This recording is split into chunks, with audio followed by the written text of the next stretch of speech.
दैनिक shift time में आपका स्वागत है। मैं हूं आपके साथ राज केसर। सियासी गतिविधियां लगातार राजौरी पुंछ में तेज़ होती हुई नज़र आ रही हैं और कई सियासी नेता जो हैं अब राजौरी पुंछ के टूर पे हैं और लगातार आपने देखा होगा कि बड़ी पार्टियां और जितनी पार्टियां हैं उन सभी के नेता जो हैं अब लोगों से बातचीत करने में मशरूफ़ हैं। और पिछले दिनों आपने देखा होगा कि नेशनल कॉन्फ्रेंस के वाइस प्रेसिडेंट उमर अब्दुल्ला का राजौरी पुंछ का दौरा था, उसके बाद लंबेड़ी में दौरा था, कालाकोट में भी दौरा था और कि काफ़ी लोगों ने शिरकत ली। और हमारे साथ इस वक्त बात करने के लिए मौजूद हैं एडवोकेट हाक नवाज, जो कि इन्हीं से बात करने की, क्योंकि ये भी नेशनल कॉन्फ्रेंस के नेता हैं, इनसे बात करने की कोशिश करेंगे। नौशहरा से हैं, काफ़ी जाना माना चेहरा माने जाते हैं। और नेशनल कॉन्फ्रेंस का क्या वजूद रहेगा और किस तरीके से जो है अब जो नेशनल कॉन्फ्रेंस लड़ रही है, और क्या लगता है कि नेशनल कॉन्फ्रेंस क्या कहती है आने वाले इलेक्शनों में, जिस तरीके से इलेक्शन जो है पास ही आ रहे हैं और सियासी गतिविधियां तेज़ होती हुई नज़र आ रही हैं। सबसे पहले सर स्वागत है आपका हमारे चैनल पे। और क्या कहेंगे जिस तरीके से उमर अब्दुल्ला का दौरा था राजौरी पुंछ का, उस पर क्या कहेंगे आप? देखिए, यकीनन उमर अब्दुल्ला साहब का दौरा जो है एक काबिल तारीफ़ दौरा था और यकीनन हर जगह पे जो है उनका जो हजूम लोगों का जो है उनको देखने के लिए, उनसे मिलने के लिए जैसे देखा गया कि बड़ी लोगों में जो है उत्साहत थी कि हम अपने नेता से मिलें। तो यकीनन चाहे वो पुंछ हो, सुरनकोट हो, मेंढर हो, फिर राजौरी हो, अपने दरहाल थन्नामड़ी हो, या फिर वहाँ से घूमता हुआ कोटरंका से कालाकोट और फिर नौशहरा हो, हर जगह पे जो है लोगों का जो है वो हजूम जो देखा गया कि अपने नेता से मिलें। तो यकीनन हमारे नेता जो थे, हमारे जो पार्टी के जो वाइस प्रेसिडेंट थे, उनको भी ये वाक़या महसूस हुआ कि राजौरी पुंछ की आवाम जो है वो उनके साथ कितनी मोहब्बत करती है, कितना लगाव उनके साथ। और ये आया हो गया कि इस बेल्ट के जो लोग जो थे वो कितने दर्दाना तरीके से और कितनी मोहब्बत से जो है उनके साथ मिल रहे थे। तो उनके साथ जो है यकीनन एक सैलाब उमड़ा था। तो हमें भी बड़ी खुशी हुई कि नौशहरा के अंदर भी उमर अब्दुल्ला साहब आए और हमारी हौसला अफजाई की। तो यकीनन हमें भी अब मन जो है वो ज़्यादा कर रहा है कि हम लोगों में जाएं और लोगों को नेशनल कॉन्फ्रेंस के बारे में उजागर करें।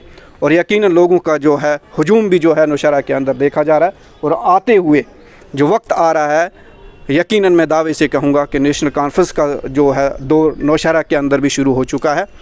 बीजेपी के लीडर जो कहते हैं कि इस वक्त सरकार जो है भाजपा का सीएम होगा, और दूसरी तरफ आप कह रहे हैं कि नेशनल कॉन्फ्रेंस की सरकार होगी, लोग किसकी मानेंगे सर? देखिए, सवाल बड़ा अच्छा है आपका, लेकिन अगर इनको ये लगता है कि भाजपा का सीएम होगा तो फिर ये इलेक्शन आज तक क्यों नहीं करवा रहे हैं? जी।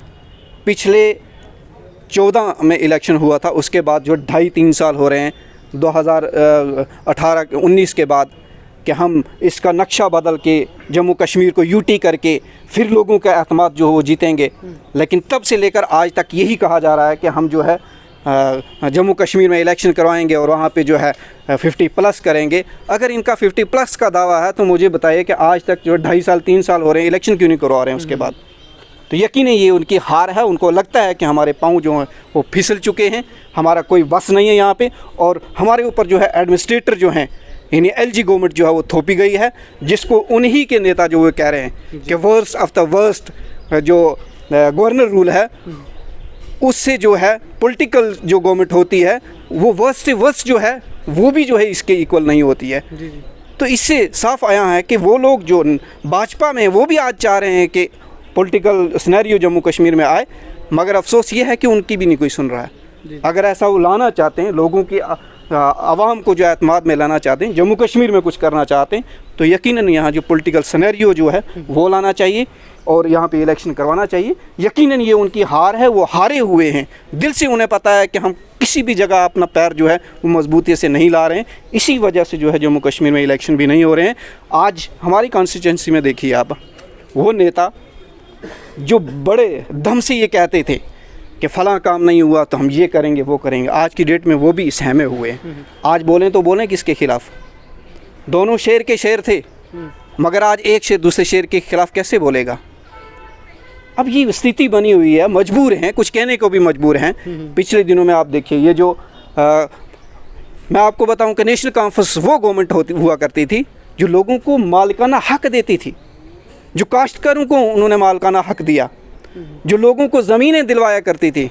मगर आज की गवर्नमेंट क्या है, लोगों को हक छीन कर अपने पास ले जा रहे हैं। 2-3 दिन पहले ऑर्डर निकला था, रैबरे खेल, रैबले, जंगलात, जितने भी जो लोग लगे हुए हैं, लगाए थे, उनको बाहर निकाल दिया है सरकार ने।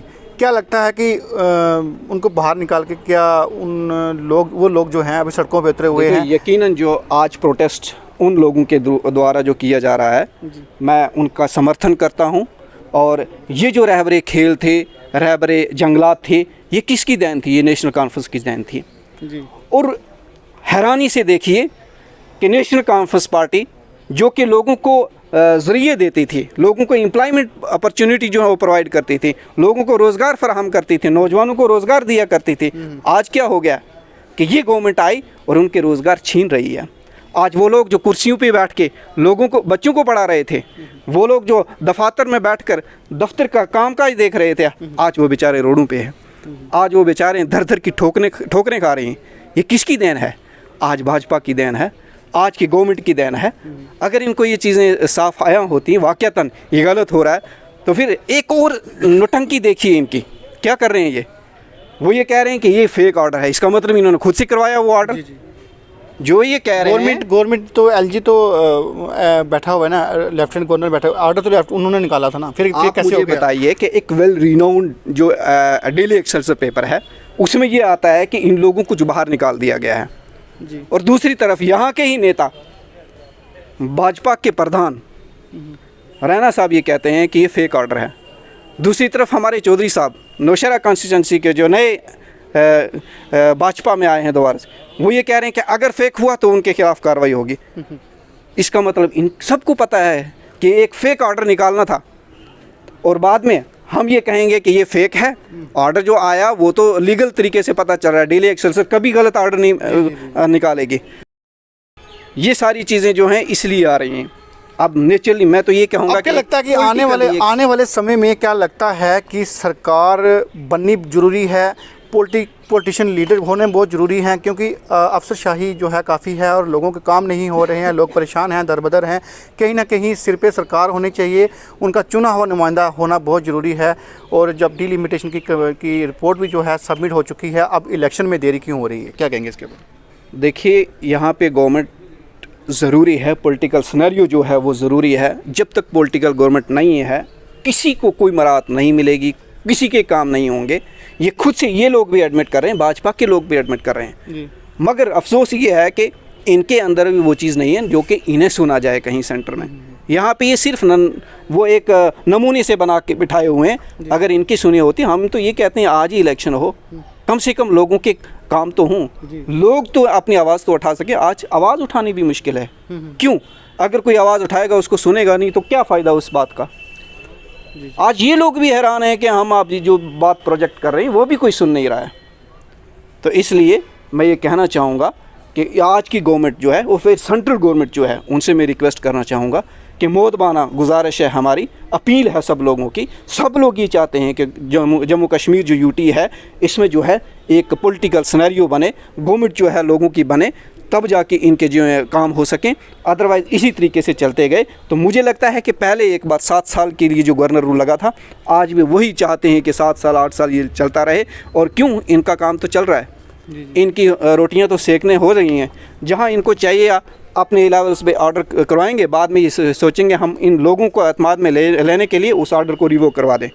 मगर कहाँ तक, कैसे? लोग तो ये समझ रहे हैं। आज बचगाना हरकतें लोगों में नहीं है, बहुत मैच्योर लोग हो गए हैं। आज छोटे छोटे बच्चे जो हैं वो इस पॉलिटिकल सिस्टम को जो है समझ रहे हैं। तो मेहरबानी करके मेरी सेंट्रल गवर्नमेंट से अपील है कि जम्मू कश्मीर में जल्द से जल्द जो है वो इलेक्शन करवाए जाएं, और ताकि लोगों के जो हैं मुतालबात जो हैं, लोगों की परेशानियां जो हैं, एम्प्लॉयमेंट के लिए जो है लोग तरस रहे हैं, रोज़गार लोगों को मिले, लोग जो हैं एम्प्लॉयमेंट में जो है ज़्यादा से ज़्यादा जा सकें। ना कि जिस तरीके से आज की गवर्नमेंट जो है बजाय रोज़गार देने के, बजाय उनको कि उनके हुकूक छीन रही है, उनको रोज़गार जो है वो छीन रही है। अफसोस होता है, और ऐसी गवर्नमेंट को जो है वो सोचने की ज़रूरत है, और जम्मू कश्मीर में स्टेट वापस देकर यहाँ पे इलेक्शन करवाने की ज़रूरत है। ये हमारे लीडरान ने भी कहा, और हम जो हैं आपके इस स्टेज से भी ये अपील करते हैं कि मोदबाना गुजारिश है हमारी कि जल्द से जल्द जम्मू कश्मीर के अंदर जम्मू को स्टेट बनाया जाए। और तो देखा आपने कि एडवोकेट हक नवाज जो नेशनल कॉन्फ्रेंस के एक कदावर नेता हैं, नौशहरा कॉन्स्टिट्यूंसी में काफ़ी इनकी जान पहचान है और काफ़ी एक अच्छे लीडर हैं, एडवोकेट भी हैं अच्छे। और इन्होंने बताया कि किस तरीके से उमर अब्दुल्ला जी का दौरा था और उस दौरे को लेकर किस तरीके से लोगों में खुशी थी। और राजौरी पुंछ पीर पंजाल के एरिया में जिस तरीके से 3-4 दिन का उनका दौरा था और काफ़ी लोगों ने बढ़ चढ़ कर हिस्सा लिया। और आने वाले समय में इनका कहना है कि एक अच्छी सरकार होनी चाहिए।